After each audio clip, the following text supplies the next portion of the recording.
माझा बाप, त्याचं नाव दादा होतं. ते उभ्या आयुष्यात कधीच कोणाला घाबरला नाही. आणि सुरेश धस कोणाच्याच बापाला भेट नाही, हे तुम्हाला स्पष्ट सांगितले आहे.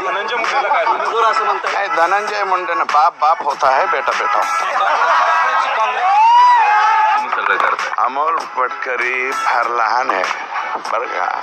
माझी त्याला एकदा विनंती, अमोल तू कोणाच्या बी नादी लाग, या रगेलच्या नादी लागू नको, तुला लय मागात पडत.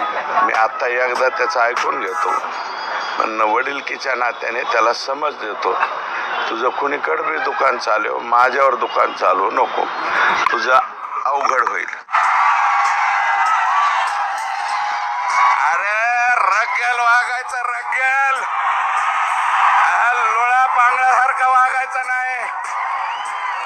आयुष्यभर शेळी म्हणून जगण्यापेक्षा एकच दिवस वाघ म्हणून जगलं पाहिजे.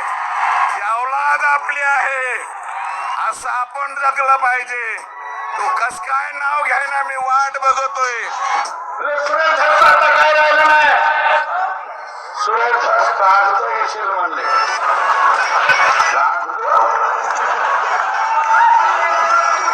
अरे सुरेश धस कागद असणारा नाही, तुम्हाला डोक्यावरचे केस उठायला लावणारे अवलाद. माझे मित्र आहेत अनुभव, काय भाषण करता, मी तुमची भाषण फार जपून बघतो. फार सुंदर कसे कसे हात वारे करतात. अरे कोणता पहिला दिला, कोणता मला तरी द्यावा.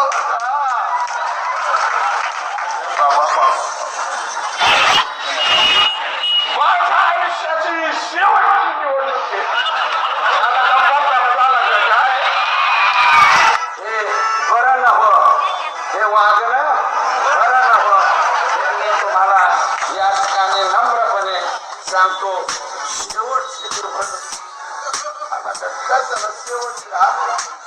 दुसऱ्यांदा तर काटाळूच तर पडावं लागते. मला सुद्धा एक मेसेज आला, तुझ्या टिंब दम आहे का. आता हे कोणत्या मापकाने तपासायचं.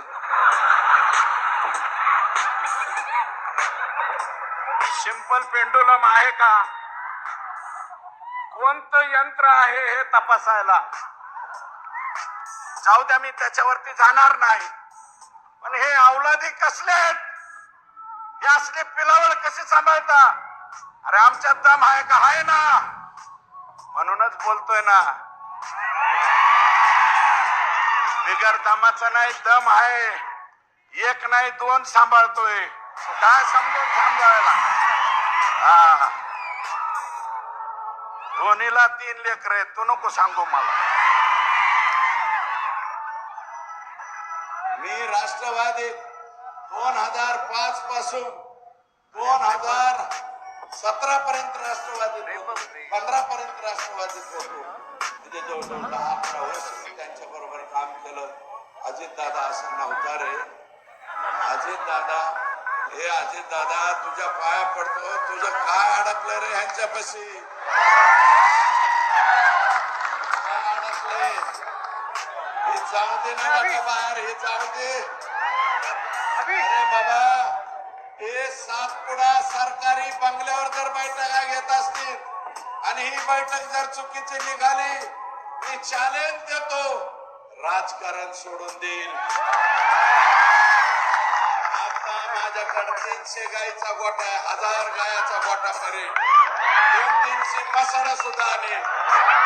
मुरा मेसाना मसाडा आणून मसाडा धुत बसली.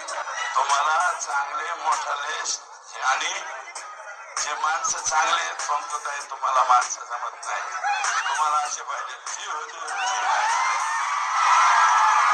आमची औलाद जी हुजूर करणारी नाही. आमची औलाद स्वाभिमानी औलाद आहे. तुमच्या पुढे जी हुजूर करणार नाही. माझ्याकडे साखर कारखाना नाही, माझ्याकडे शिक्षण संस्था नाही, मी शिक्षण सम्राट नाही, साखर सम्राट नाही. मी अजून कुठलाही सम्राट, वाळू बिळू तर लांब राहिले. राजकारणात एवढे पैसे लागतात, खर्च कुठून चालतो तुमचा. चालतं चलते चलते मिळतं ना. एवढं म्हणजे काय एकदम संत तुकाराम आहेत का?